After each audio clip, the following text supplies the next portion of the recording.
Hello everyone, welcome to my channel. तो अभी अब हम बात करते हैं हमारी MS1 के अंदर नेक्स्ट डिजीज की। तो नेक्स्ट डिजीज का नाम है इसमें कॉमन कोल्ड।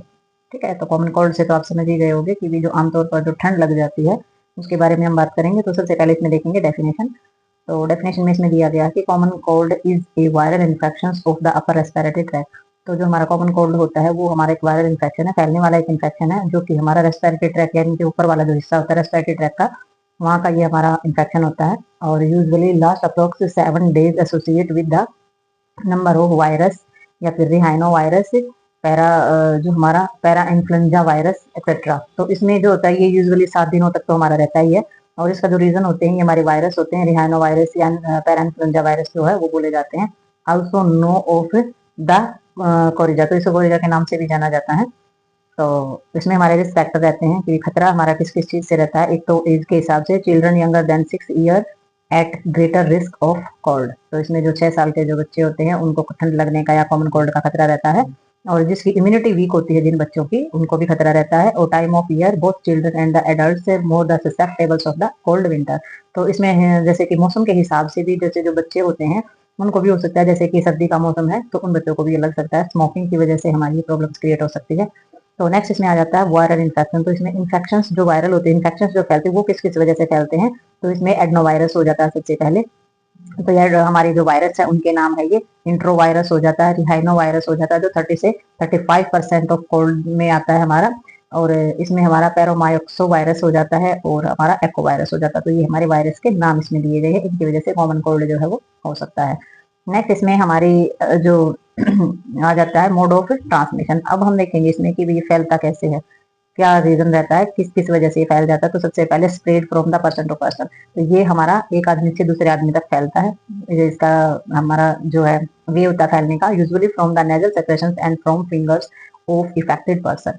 और ये यूजुअली अगर कोई इफेक्टेड पर्सन है उसकी उंगलियां वगैरह अगर सेक्रेशंस वगैरह से यानी कि जब म्यूकस निकलता है नाक से, मुंह से, छींक से, अगर फिंगर वगैरह उंगली वगैरह जो लगी हुई है वो जो टच हो जाती हैं तो उसका इफेक्ट्स भी पड़ता है। तो इस तरीके से भी फैल सकता है।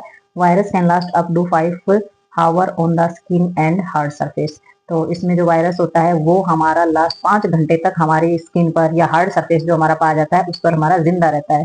ठीक है, तो ये वायरस का टाइम होता है इतना, वो जिंदा रह सकता है 5 घंटे तक। मोस्ट कंजक्शन से in the first 3 days after symptoms begin से। तो इसमें जो हमारे मोस्ट जो हमारी चीजें होती हैं, पहले 3 दिन जो होते हैं हमारे साइन और सिम्टम्स जो है शुरुआत में दिखाई देना स्टार्ट हो जाते हैं। तो इसमें क्लिनिकल मैनिफेस्टेशंस में दिया गया है कि भाई हम जब इसमें देखेंगे तो कौन कौन सी चीजें इसमें इंपॉर्टेंट है। नेजल सेक्रेशन देखेंगे सबसे पहले, तो क्लियर वाटरी आ रहा है या फिर गाढ़ा म्यूकस आ रहा है, तो उससे पता चलता है हमारा कि किस तरीके का कोल्ड है और कोल्ड का जो लेवल है वो कितना है। चिलिंग देखी जाएगी, सीवियर केस में देखा जाता है बहुत ज्यादा अगर ठंड लग रही है, सर दर्द अगर बहुत ज्यादा हो रहा है। ठीक है, और गैंग्रलाइज्ड जो हमारी जो टायर्डनेस है, थकावट है, वो हमारी कैसी हो रही है, बुखार वगैरह तो नहीं हो गया, थकावट या शरीर टूटना, हमारा गैंग्रलाइज जो हमारी जो टायर्डनेस होती है वो इसमें देखी जाती है। रेड और स्वेलो नेजल्स, नाक का लाल होना या स्वेलिंग हो जाना म्यूकस मेम्ब्रेन्स के ऊपर।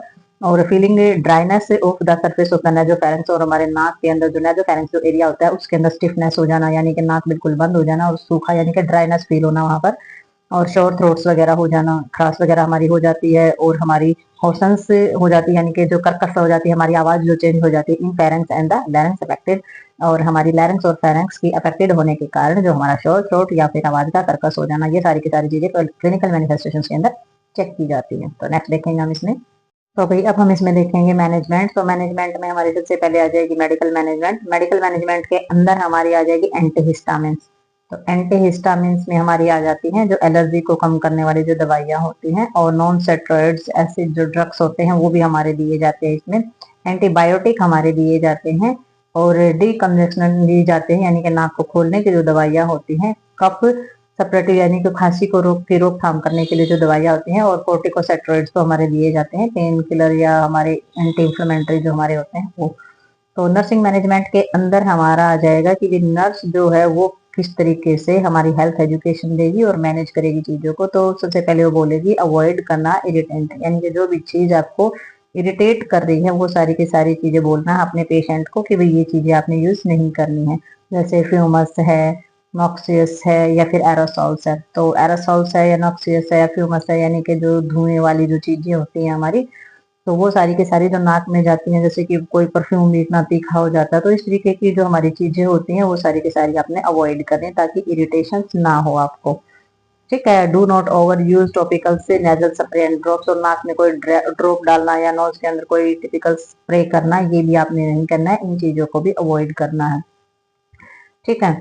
और इसमें हम एडवाइस दे रहे हैं, due to not blow nose of the frequent और ड्रू हार्ड, तो आपने अपने नाक को खाली करने के लिए, नाक को साफ करने के लिए बहुत ज्यादा मात्रा में हार्ड तरीके से आपने नहीं पकड़ना है।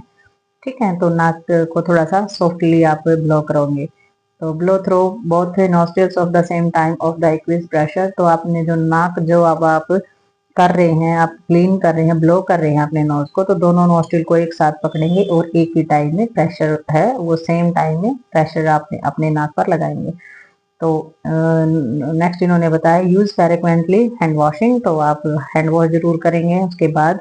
और cough and sneezing into the arms और tissues paper in tissue paper not into your hand, तो आप जब खांसते हैं या छींकते हैं तो या तो अपने आर्म पर लगाएंगे या फिर टिश्यू पेपर लेंगे, आपने अपने हैंड पर नहीं छींकना है, क्योंकि अगर आप अपने हाथ पर छींकते हैं तो उस पर जो ड्रॉप्स डलते हैं वो जब भी आप किसी चीज को टच करेंगे तो वो इन्फेक्शन आगे फैला देंगे, तो इसलिए आपने हैंड पे टच नहीं करना है। आपने आर्म से यानी कि बाजू पे जो आपके कपड़ों पे लगेगी, तो आपके जो यहाँ की जो बाजू जो होती है वो किसी चीज से टच नहीं करती है।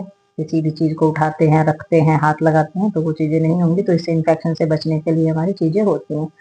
ठीक है। लेकिन इरिटेंट से बच के जरूर रहना, क्योंकि वो ज्यादा एलर्जी फैलाने वाले हो जाते हैं। ठीक है।